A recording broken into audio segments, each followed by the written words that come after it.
Wow. What? Wow. Really? Whoa.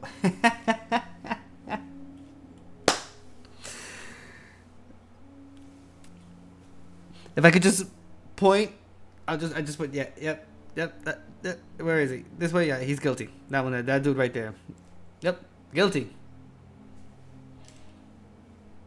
It's gonna take a lot for him to make me think otherwise, because I'm gonna put it back just a little bit, I just want to see that. I want to see this dude's such a heartfelt reaction. Look at that. Yeah. So, oh my god. So that's why we're talking to you, because you guys are going through a divorce. From what I understand, we need to kind of figure out what's going on. And so, absolutely anything that you can tell us that might give us a little clarity would be helpful, I think, for both of us. This is news to me. I don't know anything about it. Complete news, complete surprise. They told me when they picked me up they're investigating a homicide. I did not think there's some weird stuff's been happening since I've been over. So like, geez, Well, let me just say right off the bat, I understand Lauren, regardless of your relational issues. I understand. I love her. Lauren's very important to you, and I'm so sorry that you're going through this right now. At this point, the detective has no. Was that a little smirk I just saw right now? Did you guys see that? Wait, hold on. At this point, no, wait, hold on. Was that a little smirk I saw he did? Look at his mouth. And I'm so sorry you're going through this right now. That was a little smirk. Dude. Yep, guilty. I saw it. Kind of caught me by surprise. Whoa, yeah, he smirked a little bit there. Yikes. At this point, the detective has no idea whether Paul is innocent or not. Therefore, he will carry on asking probing questions, while at the same time showing empathy to a potentially grieving innocent person.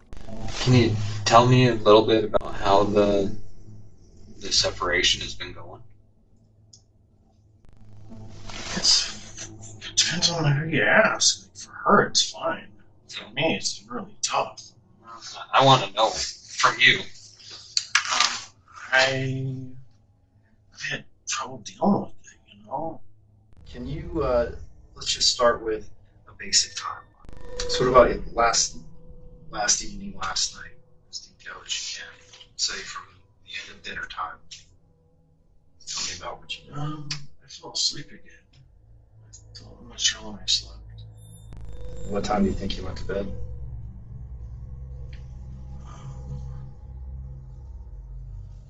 Gosh, it was late. Actually, it did go out. I went and got a 6-pack of beer around midnight at Town Pub. I went to bed around 2. And that was about midnight. You got a 6-pack of beer, right? Yep. Paul has admitted that he did leave his house that night, but only to go to the convenience store with his son. Detectives will already be questioning if this information is only being put forward in order to act as an alibi Paul can use. Creating a timeline of Lauren's death and allowing Paul to be locked into one story straight away is important, as this information will later be examined and could determine if Paul had the opportunity to carry out this horrendous attack.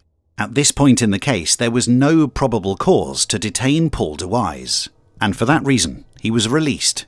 However, police did manage to seize his phone. Shortly after, the detectives decided to bring Paul's son, Joe DeWise, in for a formal interview. It was important to get his side of the story, as he was the only person who was with Paul at the time that the murder occurred. Just so you understand who I am. My name is Jeremy Kopp. I'm the detective sergeant for the sheriff's office. Okay? Obviously, you know what happened to Dad. Given that, then I need to be able to sit down and be able to talk to you. Right?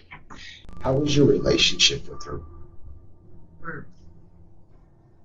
We were close. Yeah. She was like my mom.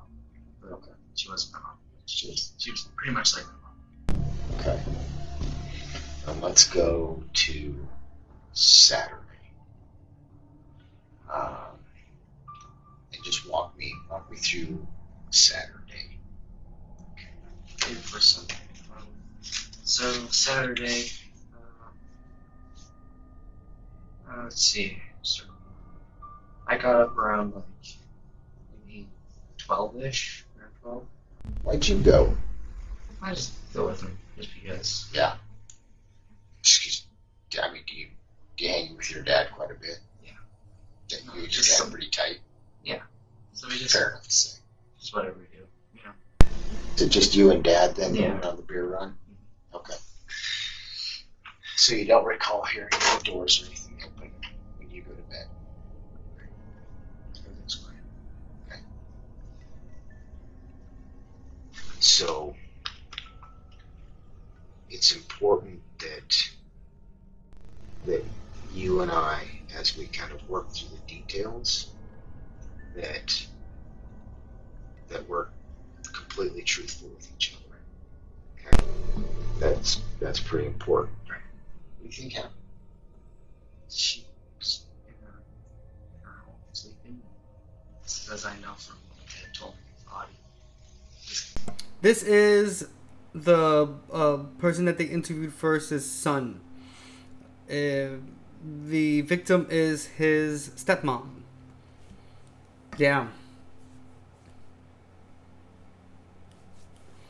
So he was the only other person that was there with his father. And yeah, he was just saying right now that they did indeed go on a beer run. Exactly, the ex-husband's son. But the victim is not his mom. This is a stepmom. Or was his stepmom. It could have been drugs or whatever. I don't know. Yeah. As far as I know, it could be drugs.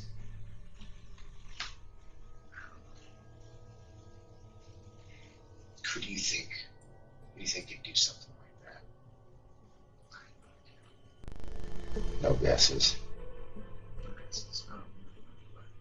No.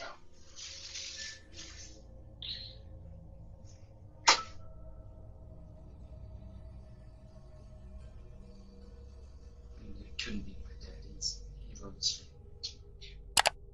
Given his age, the detectives didn't feel like they needed to push him more and therefore concluded the interview.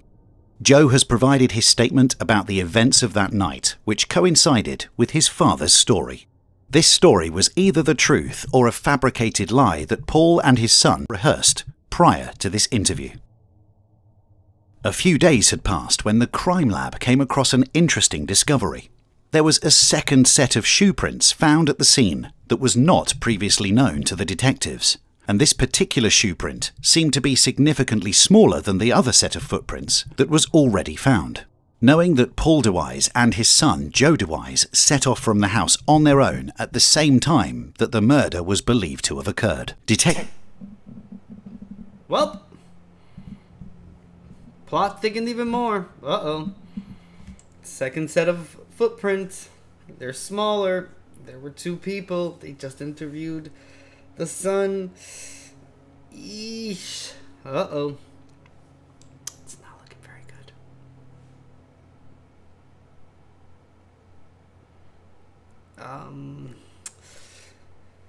Yeah, yikes.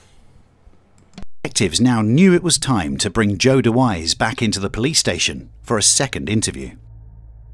You and I kind of talked about the timeline and what everybody had done on Saturday, and we talked about that kind of in detail. going into Sunday morning, the 7th, right? Okay. So, let's start with this.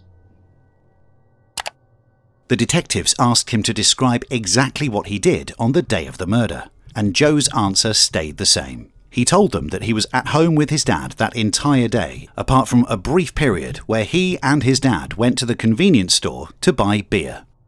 The detectives know that he isn't telling the complete truth.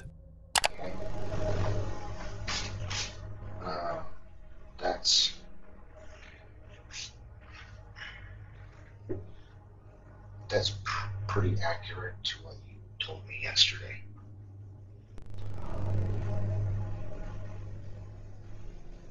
Which is unfortunate, because I don't think that's actually what happened. And I was hoping that today you and I could break through that, and we could talk about what actually happened. Because if I can't get you to be honest with me, I can't help you. And I don't believe that you're being completely truthful with me. And I don't know exactly why. But I'm not willing to give up on you. I think